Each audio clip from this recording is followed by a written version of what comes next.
मुझे अपना मुस्तकबिल तामीर करने के लिए आसान रास्तों की तलाश थी और जैसे मेरे कई साथी मेरे गिर्द इकट्ठे हो गए थे, हम दूसरों की मेहनत पर गुजारा करते थे और हमसे मोहब्बत करने वाले, हमें चाहने वाले हमें हमारी जरूरत के लिए देते थे। रेस, सट्टा, फ्लैश, हर तरह की शर्तें हमारा जरिया आमदनी थी और हम इन्हीं में कमाल हासिल करने में कोशां थे। इसके लिए तरह तरह के जतन करते थे। रफीक कहता, हमें कुछ होना चाहिए उस्ताद, कोई लंबा हाथ लग जाए तो पौ 12 हो जाए। लंबा हाथ कहाँ से लगेगा? कोशिश तो करना चाहिए। मुश्किल है, बहरूपिये हजारों हैं, काम का कोई नहीं मिलता। यार, कोई चिल्ला वगैरह किया जाए जिससे सट्टे और घोड़े का नंबर मालूम हो जाया करे। आसान नहीं है, अमल उल्टा भी हो जाता है और फिर ऐसा उल्टा करता है कि कभी सीधे नहीं हो पाते। मैं एक कसाई की दुकान से गोश्त खरीद रहा था। दस्त का गोश्त था। कसाई ने बड़ी हड्डी से गोश्त साफ किया, फिर हड्डी को बगदा मार कर तोड़ा और एक तरफ डाल दिया। ये अमल मैंने बेशतर कसाईयों को करते हुए देखा था। इस दिन पूछे बगैर ना रह सका। शेख जी, एक बात तो बताइए, आप लोग इस हड्डी को तोड़कर क्यों फेंक देते हैं, जबकि दूसरी हड्डियों के साथ आप ऐसा नहीं करते?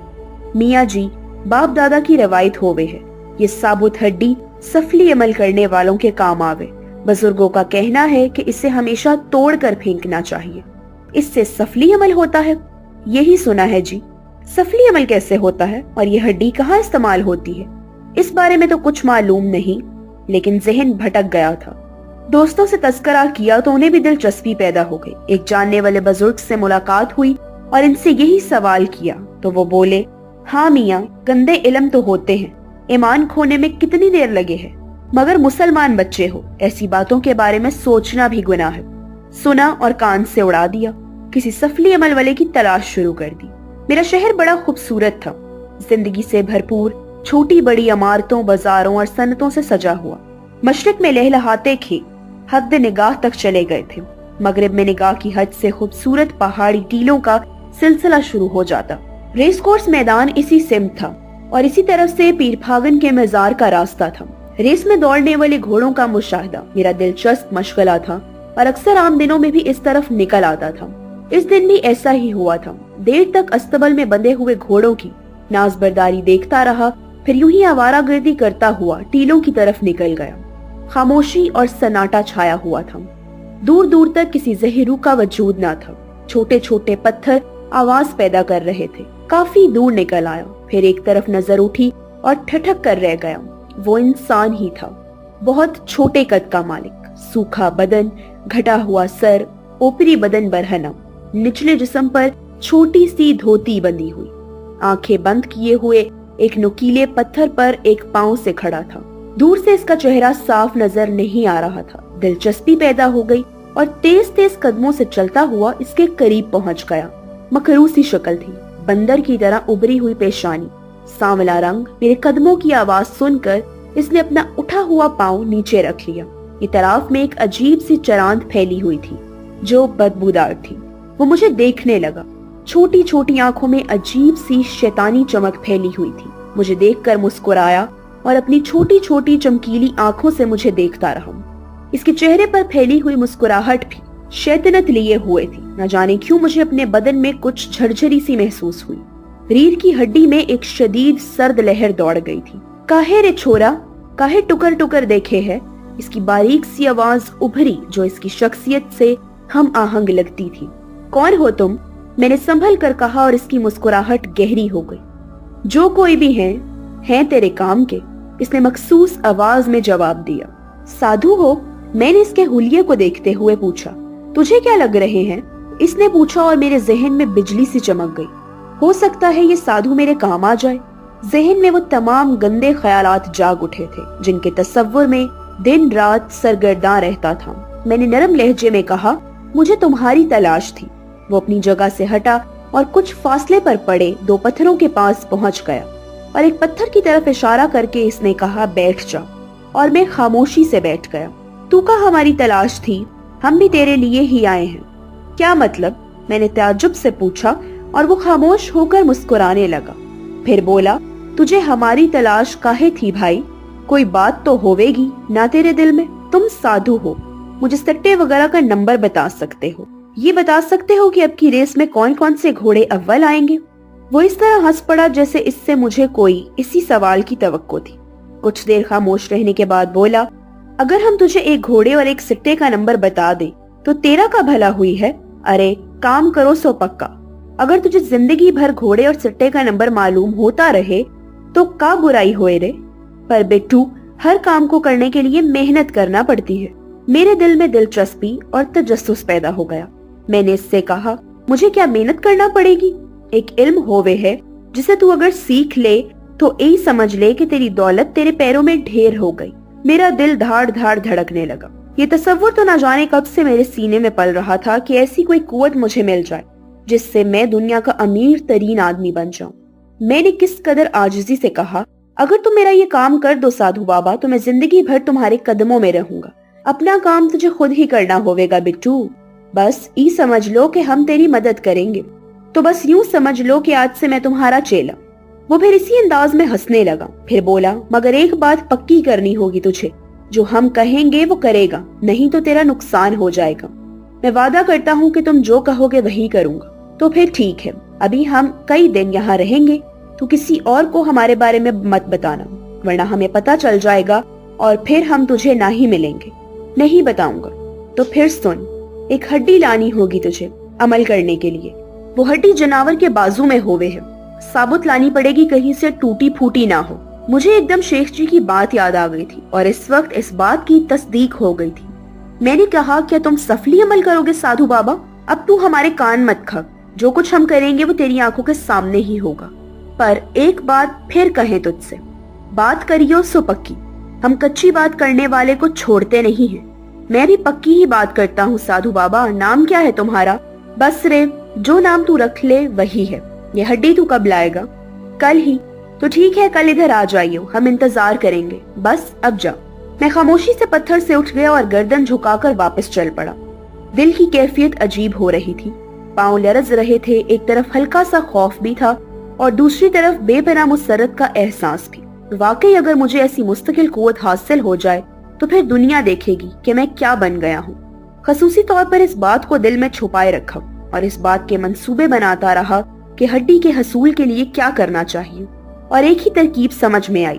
चुनाचा एक दिन गोश्त मार्केट गया और अच्छी खासी महंगी कीमत पर जानवर का पूरा दस्त हासिल कर लिया, क्योंकि कसाई हड्डी तोड़े बगैर ना देता और बात आम होती जाती।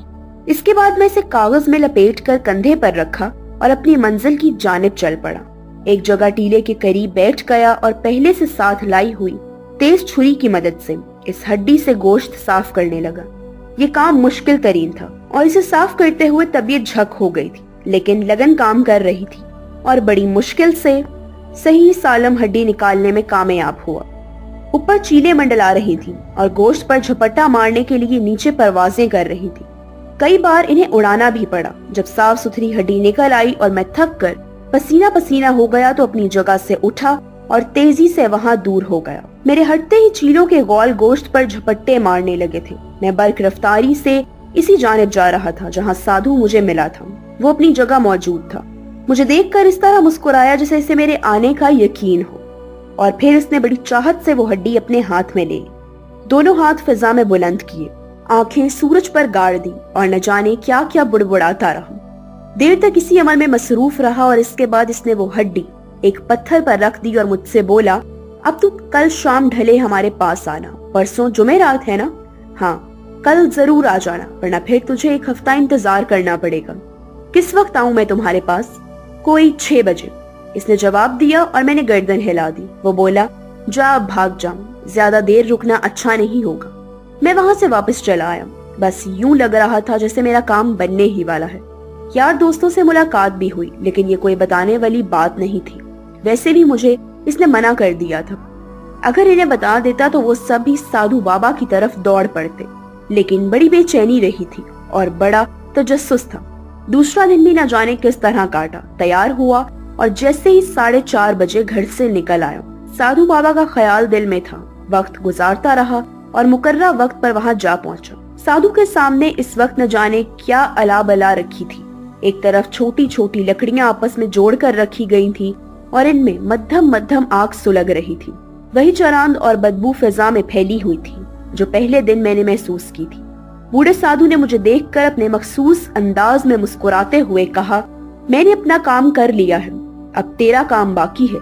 मुझे बताओ साधु बाबा, मुझे क्या करना है? पहले वादा कर, मैं जो कहूंगा वो तू जरूर करेगा। ये वादा तो मैं पहले ही कर चुका हूँ बाबा जी। तो फिर रुक, साधु ने कहा और अपनी जगह से उठकर अक्ट के पहाड़ी टीले के पीछे पहुंच गया। वहां से वापस आया तो इसके हाथ में न जाने किस चीज से बना हुआ एक बदहीत इंसानी शक्ल का पुतला था। उसने ये पुतला मेरी तरफ बढ़ाते हुए कहा, उसे अपने लिबास में छुपा ले। मैंने इस हदायत पर अमल किया। बड़ी कराहियत का एहसास हुआ। पुतला लिजलिजा और बदबूदार था। इसमें अजीब सी ठंडक थी, लेकिन मैंने किसी बात पर तवज्जो नहीं दी। साधु ने मुझे देखते हुए कहा, अब तू यहाँ से पीर फागन के मजार पर जाएगा। सीढ़ियां तय करके ऊपर जाना और कब्र के पीछे जो 3 ताक बने हुए हैं, इनमें से बीच के ताक पर ये पुतला रख देना। बस यही तेरा काम है। बाद में सब हमारा काम होगा और तेरे मजे ही मजे होंगे। पीर फागन के मजार पर, मैंने सहम कर कहा। दिल की किसी गोशे में कुछ ईमान बाकी था। पीर फागन से बचपन से अकीदत थी और सारी आवारगियों के बावजूद इनका एहतराम दिल में था। इसकी वजह शायद इस मजार से मंसूब कहानियां थी। ई काम अब तुझे करना है। इससे मुंह मोड़ेगा तो ई दुनिया तोहारा वास्ते नर्क बन जाएगी। जा जल्दी कर, नहीं तो रात हो जाएगी। मैं लरसते कदमों से वापस मुड़ा। दिल की कैफियत अजीब हो रही थी। अगर पीर फागन के मजार का मामला ना होता तो मैं खुशी से इसके हुक्म की तामील करता, मगर ना जाने क्यों दिल में एक जुर्म का एहसास हो रहा था। यूं लग रहा था जैसे कोई गलीज और नापाक शे इस मुकद्दस जगह ले जा रहा हूँ। कुछ दूर जाकर मैंने गर्दन मोड़ी। बूढ़ा वहां मौजूद नहीं था। वो नापाक पुतला मुझे अपने सीने पर बोझ महसूस हो रहा था। कुछ दूर चलकर एक और अजीब एहसास हुआ। पुतले में इंसानी जिस्म जैसी हरकत पैदा होती जा रही थी और शायद ये मेरे खौफ का तख्लीक करदा एहसास था कि वो पुतला मुझे अपने सीने के करीब कलबलाता महसूस हो रहा था, जैसे इसमें जान पड़ गई हो। खौफ और दहशत की सर्द लहरें मेरे बदन में दौड़ने लगी, मगर मैं इस लिबास में से निकालने की हिम्मत नहीं कर सका था। मजार तक का फासला ना जाने किस तरह तय किया। मजार एक टीले पर था और वहां तक जाने के लिए टीले पर 19 सीढ़ियां तराशी गई थी। मैंने लरसते हुए कदमों से पहली सीढ़ी पर कदम रखा और खामोशी छाई हुई थी। चूंकि ये मजार शहर से बिल्कुल बाहर था और यहाँ ज्यादा लोग नहीं आते थे। हाँ, जुमेरात को यहाँ रौनक होती थी और काफी लोग नजर न्याज करने आ जाते थे। आम दिनों में बस चंद मजावर या मलंग यहाँ मौजूद होते थे। मैं सहमा सहमा सीढ़ियां तय करने लगा। दिमाग मेरा एक हिजानी कैफियत का शिकार था और बदन में ईंठन सी हो रही थी। पांव मुसलसल ऊपर उठ रहे थे। मैं बुलंदी पर पहुंचता जा रहा था। अचानक ही एक अनोखा एहसास हुआ। ये 19 सीढ़ियां तो अब तक तय हो जानी चाहिए थी। गर्दन उठाकर ऊपर देखा तो दम बखुद रह गया। जार इतना बुलंद नजर आया कि होश उड़ गए। ये 19 सीढ़ियां 1900 सीढ़ियां बन गई थी। खौफ के आलम में पलट कर नीचे देखा तो जान सी निकल गई। जमीन सैकड़ों फुट नीचे नजर आ रही थी। बदन पर शदीद कपकपाहट तारी हो गई। सोचने समझने की कुव्वतें सल्ब होती जा रही थी। ये क्या हो गया? ये सब कैसे हो गया? बेशुमार बार इस मजार पर आया था, मगर ये इतना ऊंचा तो नहीं था। ऊपर नजर डालता तो सीढ़ियां आसमान में गुम नजर आती। नीचे देखता तो खौफ से आंखें बंद होने लगती। हिम्मत कर, चढ़ता जा, पहुंच जाएगा। मेरे कानों में वही मनहूस बारीक सी आवाज उभरी और मैं उछल पड़ा। मैंने अपने इर्द गिर्द देखा। ये आवाज कहाँ से आई? फिर इसका मखरज फिल्म में आ गया। मेरे सीने के करीब लिबास में पोशीदा पुतला बोल रहा था। रही सही कसर पूरी हो गई। मेरे हलक से कई दहशत भरी चीखें बुलंद हुई और मैं पलटकर नीचे भागा। मेरे सीने के करीब शदीद हलचल पैदा हो गई। पुतले ने नन्हे नोकीले हाथ मेरे सीने में चुभ रहे थे। वो मुझे रोकने की जदोजहद कर रहा था और इसकी चुभती हुई बारीक आवाज मुझे सुनाई दे रही थी। ओ पापी, ओ मूर्ख, क्या करे है? अरे तेरा सत्यानाश बना बनाया काम बिगाड़ दे रहा है। अरे संभल, रुक, डरने की जरूरत ना है। हिम्मत से चल, ऊपर पहुंच जाएगा। मेरे कदम ना रुक पाए थे। मजीद हैरतनाक बात यह हुई थी कि पहले मुझे जितनी जमीन नीची नजर आ रही थी, अब उतनी नीचे ना रही। मैं आखिरी सीढ़ी अबूर कर रहा था कि पांव लड़खड़ाए और मैं बुरी तरह नीचे गिरा। नीचे पथरीली जमीन थी। सर एक पत्थर से टकराया और आंखों में सूरज उतर आया। फिर गहरी तारीकी छा गई। ना जाने कब तक ये कैफियत रही थी। होश आया तो मामू रियाज की आवाज सुनाई दी। कैसी तबीयत है मसूद? क्या हाल है बेटे? मेरी आंखों में धुंधलाहट थी, कुछ साफ नजर नहीं आ रहा था। रफ्ता रफ्ता ये कैफियत दूर हुई। वालिद का चेहरा नजर आया और फिर इनकी रंधी हुई आवाजें उभरी। मसूद बेटे, आंखें खोलो, कैसी तबीयत है बेटे? दिमाग साई साई कर रहा था, कुछ समझ में नहीं आ रहा था। हाँ, गुजरे हुए वाकयात याद थे। वो खौफनाक लम्हात पूरी तरह जहन में थे। बेख्तियार मेरा हाथ सीने पर पहुंच गया, वहां कुछ मौजूद ना था। दिल को करार सा हुआ। मैंने मामू रियाज को देखा, वालिदा को देखा और उठकर बैठने की कोशिश, लेकिन मामू रियाज ने जल्दी से मेरे सीने पर हाथ रख दिया। नहीं नहीं, लेटे रहो, बहुत कमजोर हो गए हो, लेटे रहो। कैसी तबीयत है? मैंने कहना चाहा कि ठीक हूँ, मगर मुंह से आवाज नहीं निकल सकी। मुझे हैरत हुई थी। दोबारा कोशिश की, मगर गला भंचा हुआ था, आवाज ना निकल सकी। चाय ले आओ, वालिदा ने कहा। हाँ, डॉक्टर साहब ने यही कहा था, आप ले आइए, रियाज मामू बोले और वालिदा उठकर बाहर निकल गई। मैं अपने घर में था, अपने कमरे में था। न जाने ये सब कैसे हुआ था। और मेरी आवाज को क्या हो गया था? मामू रियाज ने कहा, बोलो मसूद मियाँ, क्या हुआ था? पीर फागन के मजार पर क्यों गए थे? वहाँ बेहोश कैसे हो गए थे? तुम्हें अंदाजा है कि पूरे 2 दिन के बाद होश में आए हो? सख्त बुखार में फूंक रहे थे। वहाँ मजार के मजावरों ने तुम्हें बेहोश पड़े पाया था। इत्तेफाक से मेरे एक शनासा हैदर अली मजार पर फातिहा पढ़ने गए हुए थे। तुम्हें जानते थे, वहीं तुम्हें यहाँ तक लाए थे। क्या वाकया हुआ था? कुछ बताओ तो सही। मैंने बोलने के लिए जोर लगाया, मगर आवाज किसी तरह ना निकल सकी और मेरे चेहरे पर बेबसी फैल गई। मामू रियाज को शायद एहसास हो गया था। इनके चेहरे पर तशवीश के आसार नजर आने लगे थे। इतनी देर में वालिदा चाय ले आई थी। मामू रियाज बोले, ये बोल नहीं पा रहा बाजी? हैं? वालिदा मतोहश लहजे में बोली, हाँ, यूं लग रहा है जैसे बोलने की कोशिश कर रहा है, लेकिन आवाज नहीं निकल रही। क्या हो गया है मेरे बच्चे को? इलाही खैर, क्या हो गया है इसे? वालिदा साहिबा की आंखों से आंसू बहने लगे। हौसला रखें बाजी, अल्लाह बेहतर करेगा। उठ मसूद मियाँ, चाय पी लो, बदन में जान आएगी। मुझे उठने में कोई दिक्कत नहीं हुई थी। मामू मियाँ ने चाय की प्याली मेरे होठों से लगाई, मगर मुंह ही ना खुल सका। लाख कोशिश की, मगर होंठ एक दूसरे से चिपक कर रह गए थे। मामू रियाज अब बेहद परेशान नजर आने लगे। फिर वो भराए हुए लहजे में बोले, चमचा ले आइए, शायद मुंह खोलने में दिक्कत हो रही है। तमाम जतन कर लिए, मगर मेरा मुंह ना खुला। वालिद साहब भी आ गए। मुझ पर तबसरे होते रहे। वालिद साहब के इमाम पर मुझे कागज थमा दिया गया ताकि मैं लिख कर कुछ बताने की कोशिश करूं, लेकिन मेरी उंगलियां अकड़ गईं। कलम पर गिरफ्त ही कायम ना हो सकी। शाम को कई डॉक्टर आए, मेरे मुआयने हुए, लेकिन कोई फैसला नहीं हो सका। मैं कागज और पानी से महरूम हो गया था। डॉक्टरों ने मशवरा दिया कि अस्पताल में दाखिल कर दिया जाए, हो सकता है फॉलिज का असर हो। सब लोग मेरे सामने ये बातें कर रहे थे। इनकी बातें मेरी समझ में आ रही थी, मगर मैं कुछ नहीं कर सकता था। तय ये हुआ कि दूसरे दिन मुझे अस्पताल में दाखिल किया जाएगा। रात हो गई। अहले खानदान की परेशानी का मुझे पूरा एहसास था। दिल में सख्त शर्मिंदा था कि मुसीबत खुद मोल ली है। दूसरे भी परेशान हुए और अपनी जान पर भी बन गए। आधी रात तक सब मेरे करीब रहे। फिर मुझे नींद आ गई तो मुझे तन्हा छोड़ दिया गया, मगर ज्यादा देर नहीं गुजरी थी कि आंख खुल गई। मध्यम रोशनी वाला बल्ब जल रहा था, मगर रात का वक्त था। वोल्टेज ज्यादा होने की वजह से इस जीरो के बल्ब की रोशनी तेज हो गई थी। पहले मेरी निगाह छत पर पड़ी, जहां एक गैर मामूली तौर पर बड़ी मकड़ी चिपकी हुई थी। इतनी बड़ी और हेबतनाक मकड़ी मैंने इससे पहले कभी नहीं देखी थी। खास तौर पर इसकी आंखें, वो सुर्ख आंखें मटर के दानों के बराबर थीं और मुझे घूर रही थी। मेरे बदन में खौफ और दहशत की लहरें उठने लगी। मैं सहमी हुई नजरों से इस भयानक मकड़ी को देखता रहा। अचानक इसने अपनी जगह से जुम्बिश की और अपने बदन के लेसदार मुआदे का एक तार छोड़ती हुई वो इसके सहारे नीचे उतरने लगी। इसका निशाना मेरा सीना था। दहशत से मेरा रुआं रुआं कांप रहा था। मकड़ी मेरे सीने पर उतर गई और ये देखकर मेरी सांस रुकने लगी कि इसका चेहरा बूढ़े साधु का चेहरा था। बदन मकड़ी का था और इसका हल्का सा वजन मुझे अपने सीने पर महसूस हो रहा था। फिर बूढ़े साधु की वही मिनमिनाती हुई आवाज मुझे सुनाई दी, तुमने वादा खिलाफी की है मूर्ख।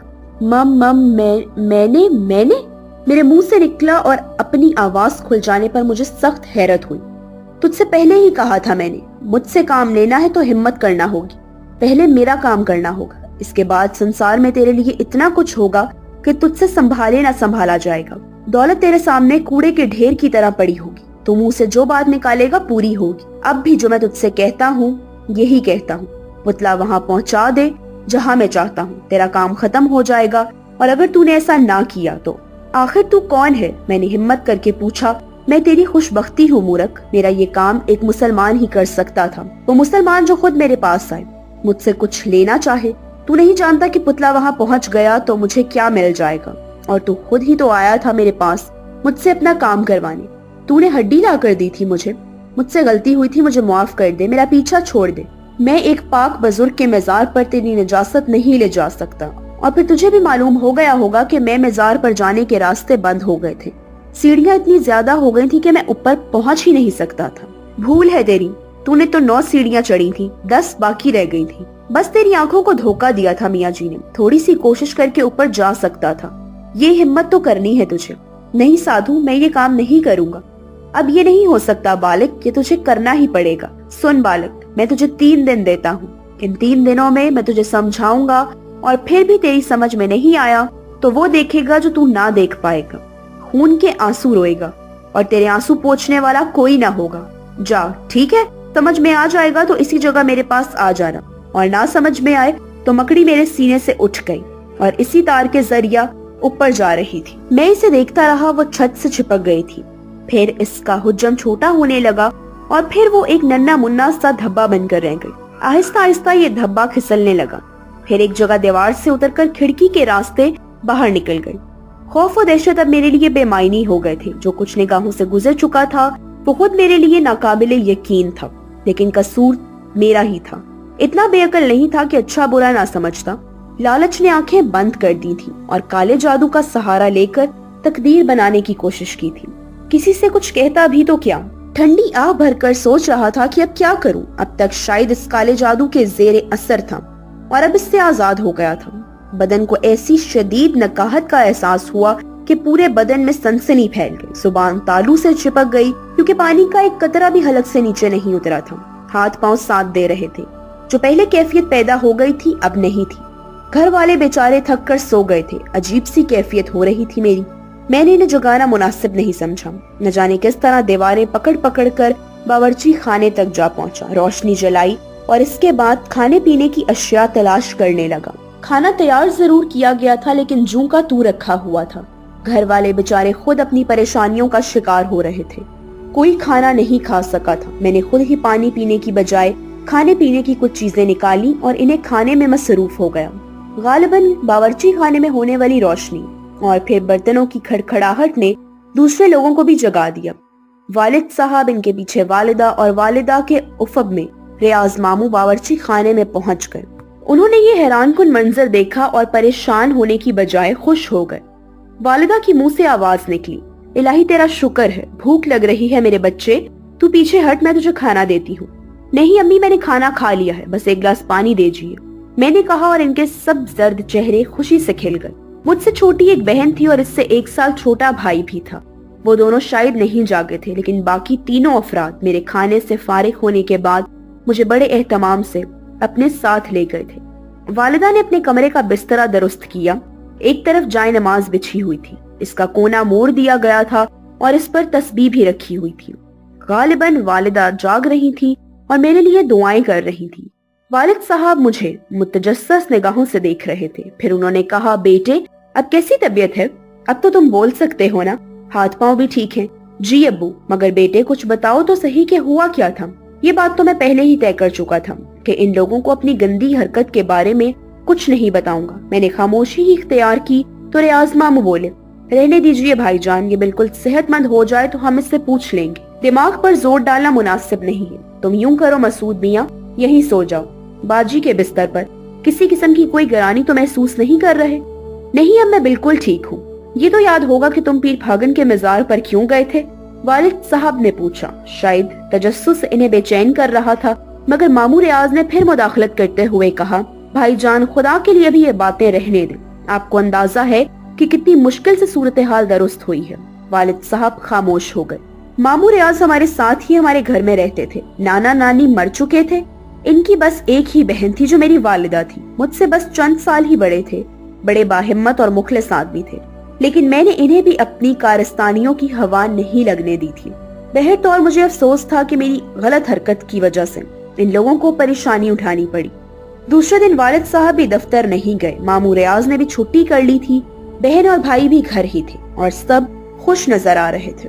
मेरी जिस्मानी कैफियत बिल्कुल इत्तदाल पर थी। बस दिल की धड़कनें तेज थी और ये खौफ बार बार दिल को दहला रहा था कि कहीं वो मनहूस जादूगर कोई ऐसा अमल ना करे जिसकी वजह से इन लोगों को दोबारा परेशानियों का सामना करना पड़े। बड़ा ही पछतावा था दिल को कि अपनी एक गलत हरकत की वजह से पूरे घर के लिए मुसीबत मोल ले बैठा। दिन पुरसकून गुजर गया पर रात खौफनाक थी। दिल तो ये चाहता था कि अपने कमरे में ना सोऊं, लेकिन इन लोगों से कुछ कह भी नहीं सकता था।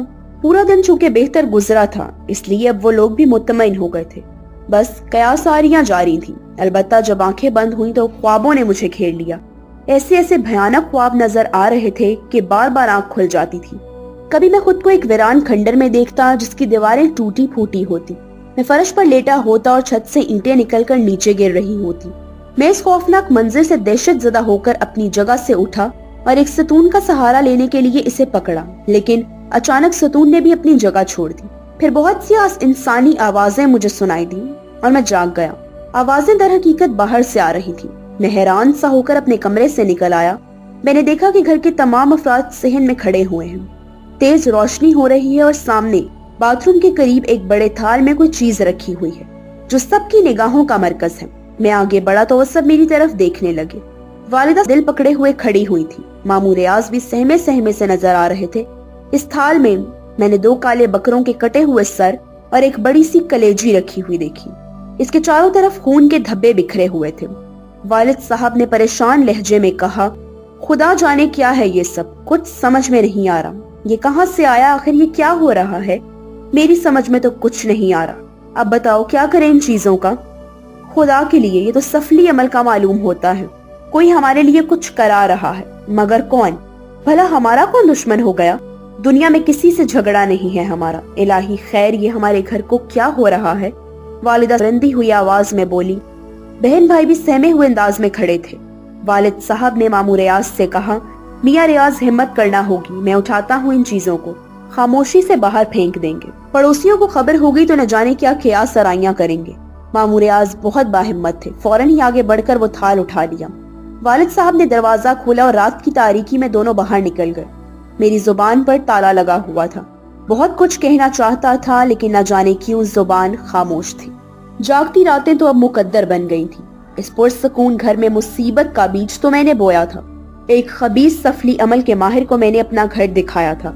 इसने जो कुछ कहा था इसका पहला नमूना पेश कर दिया था। घर वाले इन्हें याद कर रहे थे जिन्हें कभी इनके हाथों तकलीफ पहुंची थी, मगर ऐसा कोई याद नहीं आ रहा था। सब मुसीबत का शिकार थे और मेरा दिल रो रहा था, क्योंकि इनकी मुसीबत का बाइस मैं था। मैंने इस गंदगी को पूरे होशो हवास के आलम में मजार पर पहुंचाने की कोशिश की थी। अब मैं किसी को क्या बताता? वो बेचारे खुद भी कोई फैसला ना कर पाए। जो जो वक्त गुजर रहा था मेरी कैफियत खराब हो रही थी। बहन भाई सहमे हुए थे। मामू रियाज और वालिद साहब सख्त परेशान थे। दूसरी रात भी भयानक थी। रात भर हमारी छत पर धमा चौकड़ी मची रही। बिल्लियों के रोने की आवाजें सुनाई देती रही। ये आवाजें दरो दीवार से बुलंद होती महसूस होती थी। मामू रियाज, वालिद साहब और मेरा छोटा भाई अख्तर डंडे लिए छत पर और सहन में भागते फिरे, मगर एक भी बिल्ली नजर नहीं आई थी। सुबह को एक और दहशतनाक वाकया पेश आया। छोटी बहन शमसा गुसल खाने में गुसल करने गई तो इसकी दिलदोज चीखों से सबके कलेजे दहल गए और तो कोई इसके पास ना जा सका। वालिदा गुसल खाने में दाखिल हो गई। शमसा बेहोश होकर गुसल खाने में गिरी पड़ी थी। वो सर से पांव तक खून में डूबी हुई थी। न जाने किस तरह वालिदा ने इसे चादर में लपेटा और इसे बिस्तर पर लाया गया, मगर वो बिल्कुल जख्मी नहीं थी, बल्कि खून की फुहारें शावर से निकली थी। दूसरे नलों को चेक किया गया, सबकी टूटियों से खून बह रहा था।